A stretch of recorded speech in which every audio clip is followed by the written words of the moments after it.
새벽 기도회를 시작하겠습니다. 주기도문 드립니다.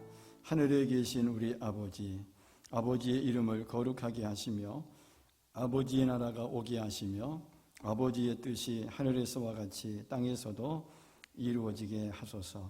오늘 우리에게 일용할 양식을 주시고 우리가 우리에게 잘못한 사람을 용서하여 준 것 같이 우리 죄를 용서하여 주시고 우리를 시험에 빠지지 않게 하시고 악에서 구하소서. 나라와 권능과 영광이 영원히 아버지의 것입니다. 아멘. 찬송가 80장 부르시겠습니다. 천지에 있는 이름 중 귀하고 높은 이름, 전하시기 전 지으신 구주의 이름 예수. 주 앞에 내가 엎드려 그 이름 찬송함은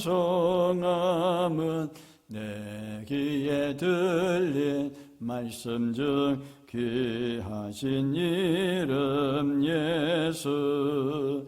저 십자가에 달릴 때 명패에 쓰인 대로 저 유대인의 왕이요 곧 우리 왕이시라. 주 앞에 내가 엎드려 그 이름 찬송함은 내 귀에 들린 말씀 중 귀하신 이름 예수. 지금도 살아 계셔서 언제나 하시는 일, 나 같은 죄인 부르사 참 소망 주시도다. 주 앞에 내가 엎드려 그 이름 찬송함은 내 귀에 들린 말씀 중 귀하신 이름 예수. 지금도 살아 계셔서 어제나 오늘이나 그 이름으로 우리에게 참 복을 내리신다. 주 앞에 내가 엎드려 그 이름 찬송함은 내 귀에 들린 말씀 중 귀하신 이름 예수.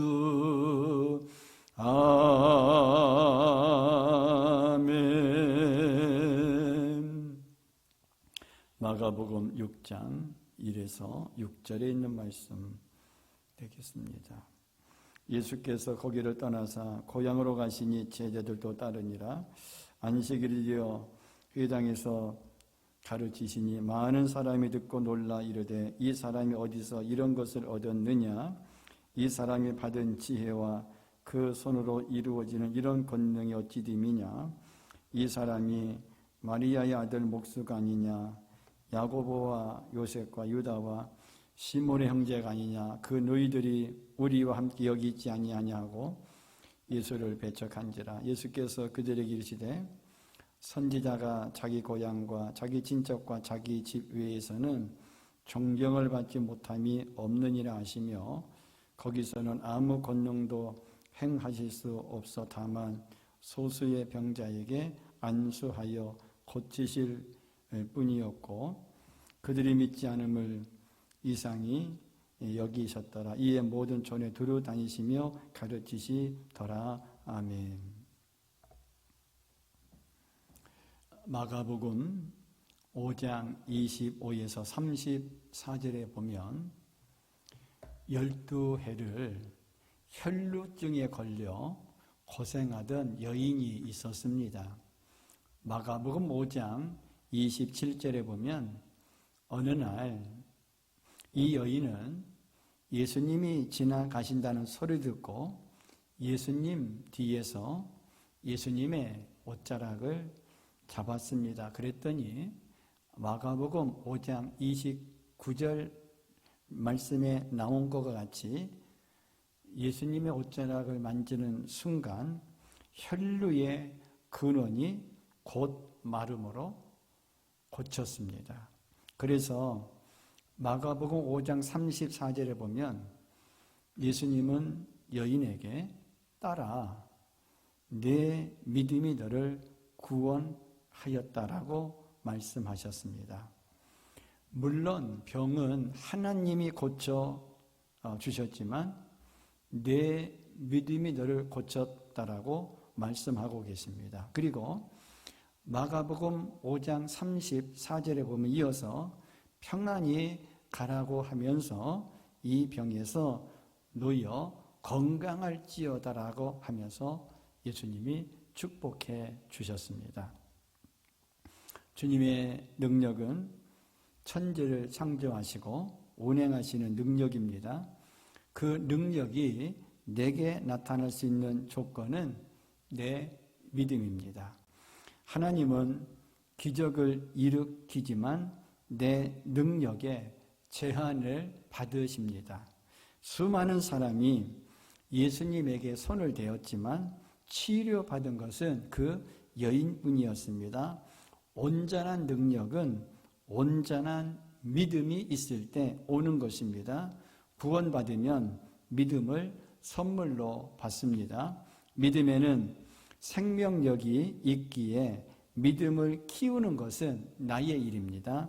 그럼 믿음으로 주님의 능력을 제한하지 않는 법에 대해 생각해 보겠습니다. 첫째로 주어진 장소, 공간, 환경을 믿음으로 극복해야 합니다. 오늘 본문 4절에 보면 예수님께서 고향에 가셨을 때 그곳 사람들은 고향이란 환경을 극복하지 못했습니다. 예수님의 고향 사람들은 예수님이 고향에 가셨을 때에 하나님의 아들로 예수님을 믿지 않고 그냥 자신들과 똑같은 고향 사람으로 생각을 했습니다. 그래서 본문 5절에 보면 예수를 믿지 못했고 예수님의 능력은 제한되어 고향에서는 아무 능력도 행하실 수가 없었습니다.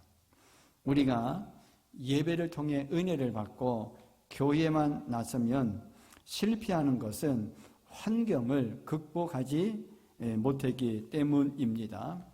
예수님은 교회 안에도 계시고 우리 삶의 현장에도 계십니다. 이러한 장소를 믿음으로 극복해야 합니다. 두 번째로 주어진 시간을 믿음으로 극복해야 합니다. 인생을 살다 보면 씨를 뿌릴 때가 있고 거둘 때가 있습니다. 긴 터널을 지낼 때도 있고 밝은 빛이 비치는 날도 있습니다. 그런데 동이 트기 바로 직전이 가장 어두웠습니다. 어느 때든지 하나님을 영화롭게 하고 믿음을 잃지 말아야 합니다. 일이 잘 될 때에는 교회에 잘 나오는데 일이 잘 되면 교회에 잘 나오지 않는 사람들이 있습니다. 모든 것이 자신의 능력으로 된 줄 아는데 이런 사람에게 더는 하나님의 능력은 나타나지 않습니다. 세 번째로 주변에 있는 사람들을 믿음으로 극복해야 합니다. 이 세상에는 나에게 이유 없이 잘해줄 사람도 이유 없이 나쁘게 할 사람도 없습니다. 그러므로 사람을 믿을 것도 없고 미워할 것도 없습니다. 모든 사람은 하나님께서 내게 보내주신 사람들입니다. 우리는 오직 하나님을 믿고 사람은 사랑해야 합니다. 가나 혼인잔치에 마리아와 예수님이 초대를 받았습니다. 혼인집에 포도주가 떨어지자 마리아가 예수님께 도움을 청합니다. 그러자 요한복음 2장 4절에 보면 예수님은 나와 상관이 없다고 단호하게 말합니다. 그러나 요한복음 2장 5절 말씀에 보면 마리아는 하인들에게 예수님께서 말씀하시는 대로 순종하라고 지시합니다. 마리아는 자기 아들이지만 예수님을 통해 하나님을 본 것입니다. 마리아는 믿음으로 사람을 극복했습니다. 주님의 능력을 제한하지 않으려면 쉬지 말고 기도해야 합니다. 쉬지 않고 한다는 것은 매 순간 주님을 주인의 위치에 모시는 것입니다.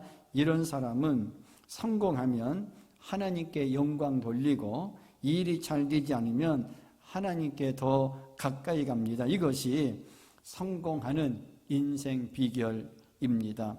사탄은 우리가 성공하는 것에 관심이 없고 우리가 믿음을 빼앗으려고 우리의 믿음을 빼앗으려고 안간힘을 씁니다. 아무리 대단한 사람도 믿음을 빼앗기면 실패하게 됩니다. 어떤 상황에서도 믿음만 지키면 강자가 됩니다. 믿음이 있는 사람을 당할 사람은 아무도 없습니다. 결국 예수 믿는 사람이 세상을 이기게 됩니다. 만일 누군가가 내게 도움을 주었다면 하나님께서 그 사람을 통해 내게 도움을 주신 것이고, 누군가가 내게 힘들게 하고 있다면 그 사람을 통해 나를 훈련하고 있다고 믿어야 합니다. 그러므로 도구가 되는 사람을 좋아하거나 싫어하지 않아야 합니다. 인간은 그냥 도구일 뿐입니다. 하나님의 능력을 제한하지 않는 믿음을 소유한 우리 모두가 되었으면 좋겠습니다. 다 같이 기도합니다. 주님의 능력을 제한하지 않기 위해 쉬지 말고 기도하게 하옵소서. 하나님의 능력을 제한하지 않는 믿음을 소유하게 하옵소서. 주여 세 번 하며 기도합니다. 주여, 주여, 주여.